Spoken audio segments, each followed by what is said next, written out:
미 국토안보부가 첨단 감시 장비들을 동원해 불법 체류자들과 반아이스 과격분자 등을 현장에서 포착하고 있다고 미 언론들이 보도했습니다. 미 상공회의소가 트럼프 행정부의 전문직 취업비자 신규 신청료 10만 달러 부과는 불법이라며 소송을 제기했습니다. 미국에서 65세 이상 시니어들의 인구가 현재 18%에서 25년 후에는 40%까지 급등할 것이라는 예측이 나왔습니다. 미국 내 새 자동차 가격이 평균 5만 달러를 넘어서 새차 5만 달러 시대가 시작됐습니다. 글로벌 자동차 공유업체 우버가 운전자들의 부담을 덜어주기 위해 대기 시간에도 수익을 올릴 수 있는 새로운 시스템을 도입하고 있습니다. 시청자 여러분 안녕하십니까? 워싱턴 뉴스 투데이입니다.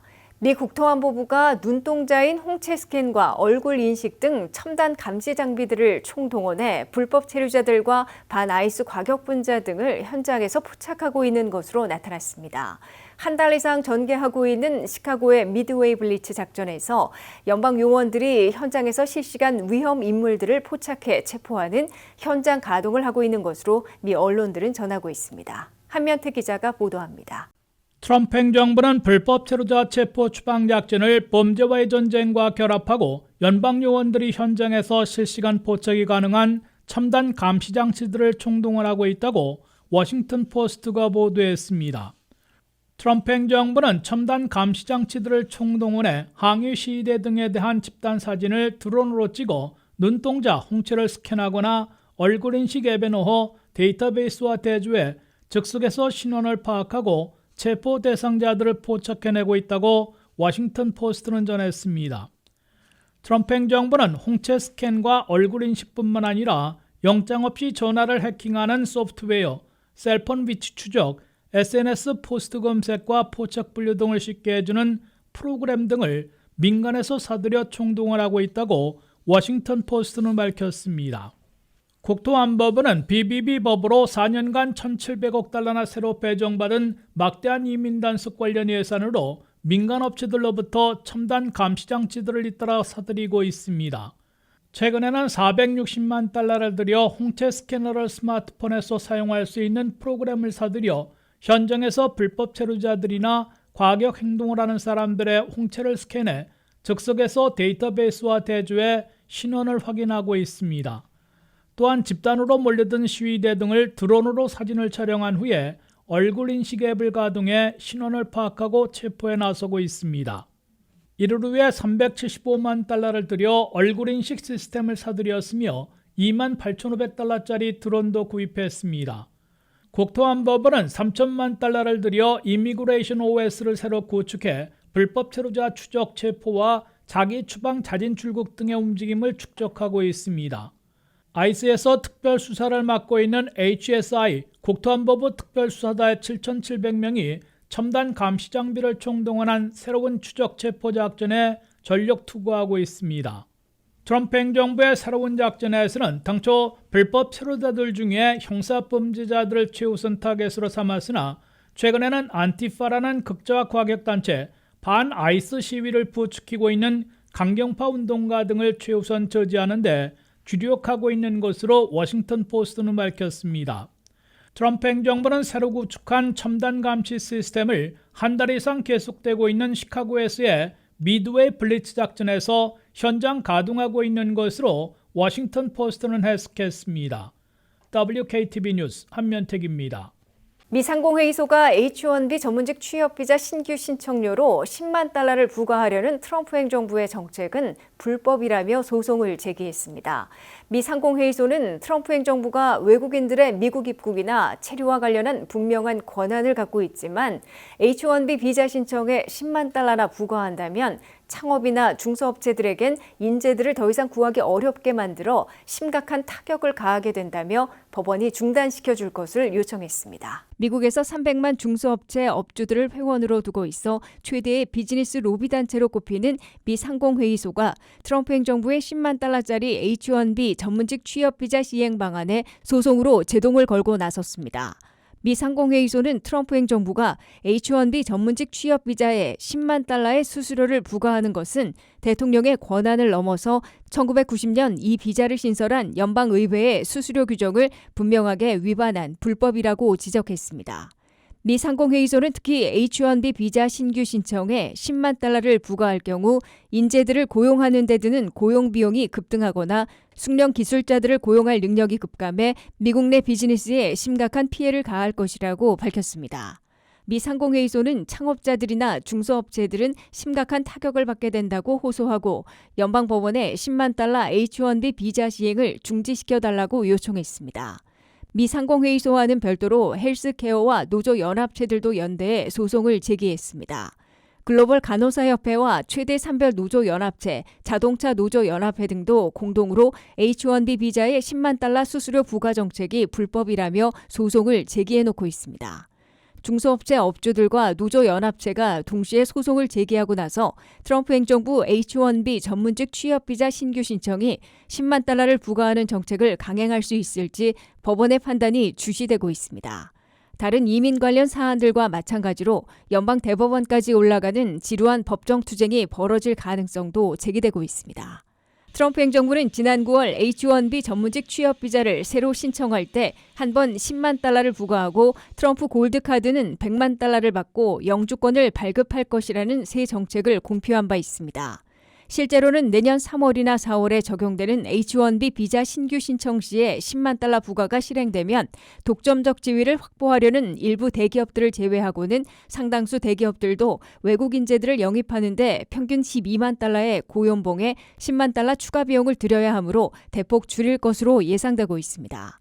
더욱이 창업자들이나 중소업체들은 10만 달러를 들여 외국 인재를 고용하기가 사실상 어렵기 때문에 거의 고용하지 않게 될 것으로 예측되고 있습니다.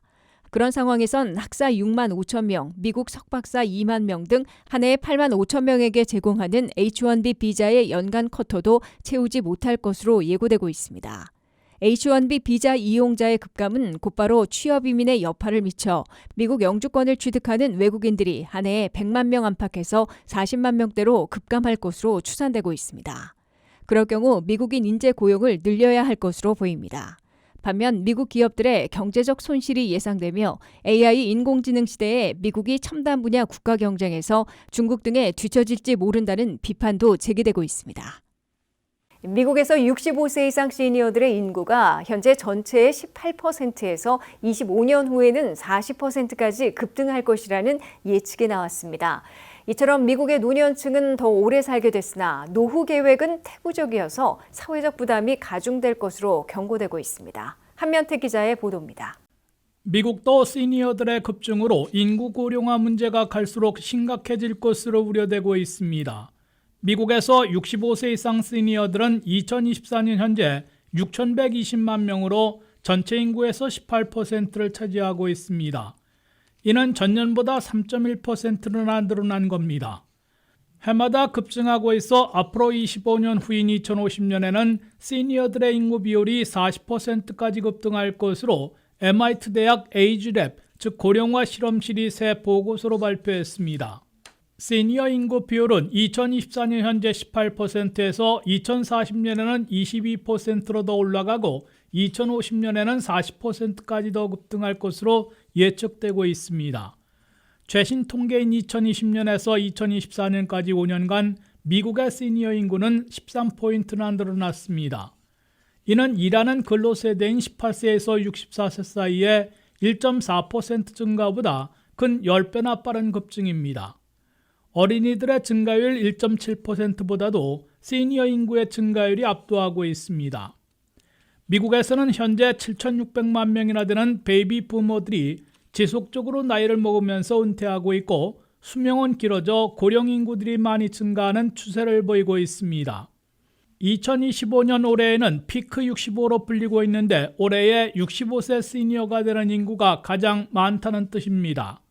올해에는 미국에서 하루에 11,400명이나 65세가 되고 있습니다. 그럼에도 미국의 시니어들은 더 오래 살고 있으나 노후 계획은 거의 준비하지 못하고 있는 것으로 조사되고 있습니다. 은퇴저축을 비롯한 재정과 주거, 헬스케어, 일일생활, 지역활동, 사회관계 등 8가지 분야에서 점수화한 결과 100점 만점에 60점에 그쳐 노후 계획이 크게 부족하다는 평가를 받고 있습니다. 헬스케어와 롱텀 케어 등 노후 케어에 있어서는 100점 만점에 42점으로 가장 저조한 것으로 나타난 반면에 커뮤니티 활동에서는 70점으로 가장 양호한 것으로 조사됐습니다. WKTV 뉴스 한면택입니다. 미국에서 판매되는 새 자동차 가격이 평균 5만 달러를 넘어서 새차 5만 달러 시대가 시작됐습니다. 대다수가 자동차 할부 금융을 이용하고 있는데 상환 기간이 84개월까지로 대폭 늘어나고 있는데도 한 달 평균 1,000달러를 내는 시기를 맞고 있습니다. 미국에서 새 자동차 가격이 5만 달러 시대에 도달했습니다. 미국에서 판매된 새 자동차들의 평균 가격은 9월에 5만 80달러를 기록했다고 워싱턴 포스트가 보도했습니다.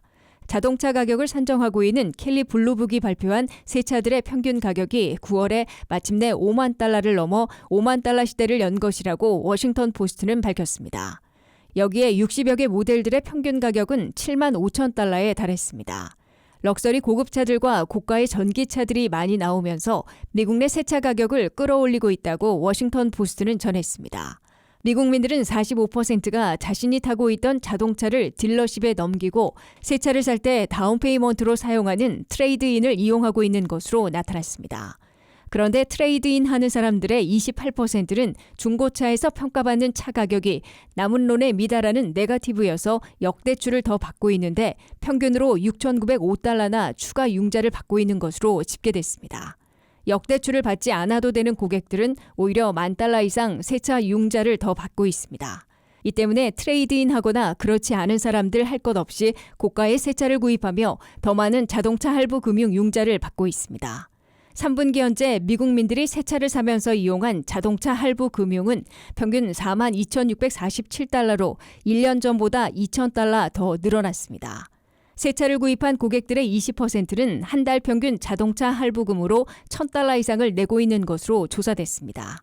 심지어 자동차를 산 고객들 중에 6.1%도 한 달에 1,000달러를 내고 있는 것으로 나타났습니다.